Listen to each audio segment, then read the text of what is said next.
Hooker's blades. Everybody back again, and today we're making a little salsa spoon for my wife. So without further ado, let's make us a spoon.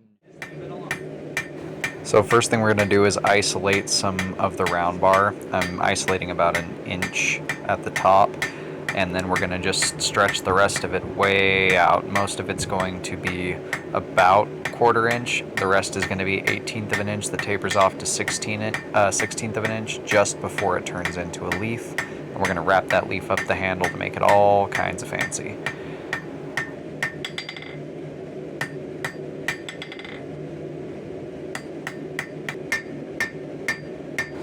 Little piece of advice for any beginner blacksmiths out there: if your anvil has a horn, it has it for a reason. The horn is so useful. There's not really an end to its purposes, but one of them is for drawing length out of material. It takes a little practice to get it to draw evenly over the horn, but with some time and some patience, you'll figure out how to draw steel very fast. I mean, I didn't speed the footage up at all across this entire video except for a couple of key points, so you can really get a sense of how fast the metal's going to move for this project if you do it the right way.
Now we're just going to isolate that section a little further that we started with at the beginning, and this is just so that way we can draw this section down nice and thin like the rest of it, while leaving intact that bulb at the end that will eventually become the spoon portion.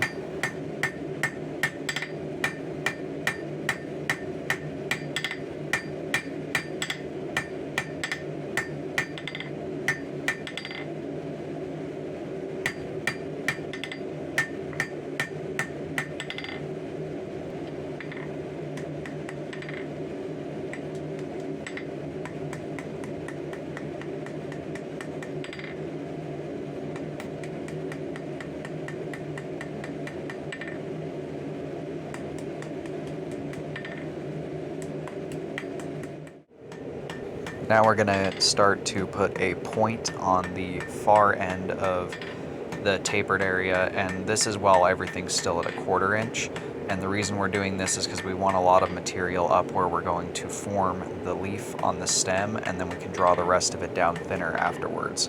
So you form a 4-sided taper, and then once you've made your 4-sided taper and you've gotten everything nice and straight, get it hot again, come back and work it back and forth on 2 different sides until you've isolated that chunk that will eventually be your leaf.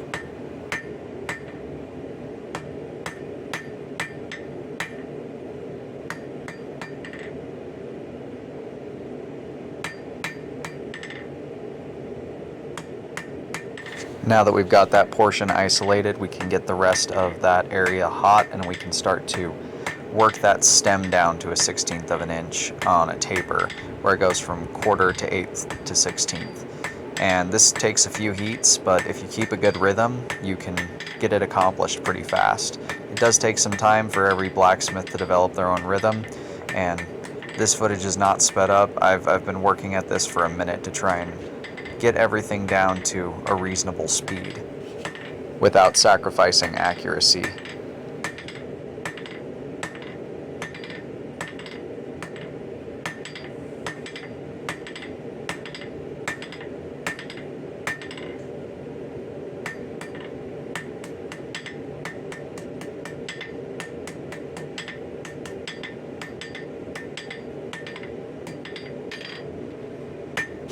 And the trick for drawing it out evenly when you're developing a rhythm is just hit, hit, turn, hit, hit, turn, hit, hit, turn, and you keep following that pattern as you go, so that way you can always move about an inch up the stock, flip it over, move the same inch back up to keep everything nice and square so you don't end up making a rectangle as you forge.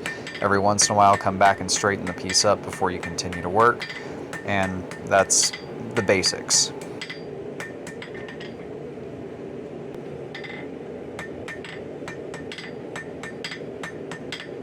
The area we're going to go for on this stem is going to be about 10 to 12 inches. You need it really long for when you wrap it around, especially if you're going to leave some sections kind of loose and open, because it takes up a lot more length than you would think it would in order to get this to successfully wrap all the way around the piece and provide a comfortable handle.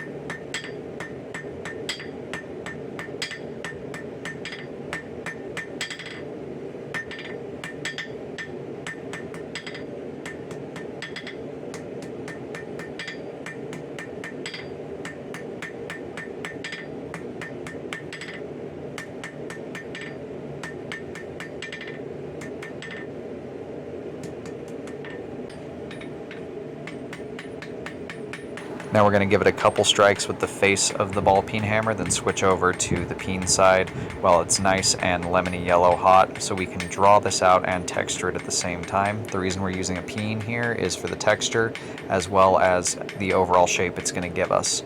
The wider the peen, the flatter and more broadly it'll spread your material. The more tight the peen, the better pattern you'll get, the tighter the pattern will be, but the more taps it's going to take to get it drawn out to the shape you want. Make sure you don't destroy your center line when you're doing this, or else it won't look quite like a leaf. Now I'm just using a flat forging hammer to get rid of all the marks from the rounding hammer and get just a little bit thinner on this stock. You can tell I'm not doing the hit turn method here. I'm just getting it all nice and smoothed up, and I'm not hitting very hard at all. These are more of like planishing strikes to clean everything up and get it more symmetrical.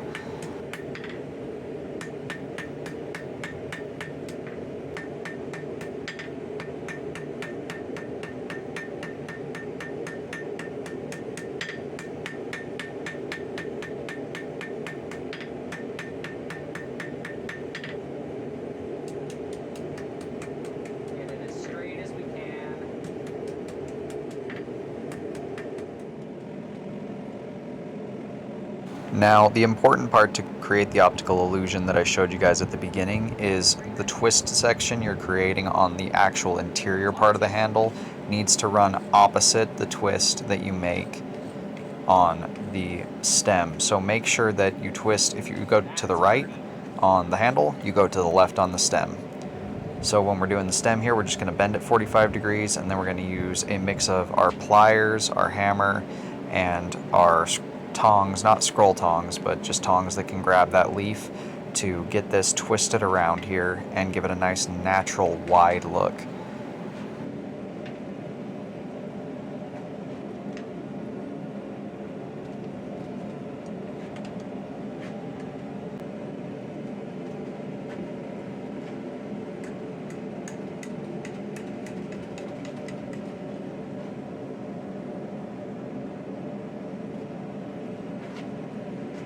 And once we've gotten this as tight as we can get it in the vise, we can go over to the anvil and get it a little bit tighter and make sure that everything's lined up how we want it. We can tighten things up by pushing some stuff around and straighten things out, just so that way everything falls in line. The trick for the optical illusion is just make sure that that stem in the center is straight. So the stem can wrap around it, but the handle in the center needs to be straight. As you can see, I've switched to my 4.5 pound hammer, and we're just going to start to flatten out that bulb that we left at the very beginning, so that way we can make the portion that will become our spoon.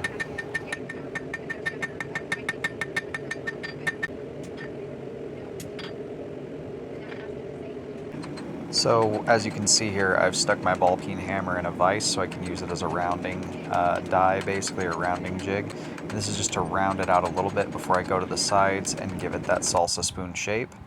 After that, it's all finished up, and quick oil bath while it was hot to seal it and make it food safe. Now it's all finished up. Let me know what you guys think down below and how it turned out. So that does it for today's video. If you guys like the build, go ahead and like the video. Don't forget to hit subscribe and the bell icon so you guys are notified when future builds come out, whether it's me making a knife, sword, axe, spoon, or whatever it is. Until next time, God bless. Stay sharp out there.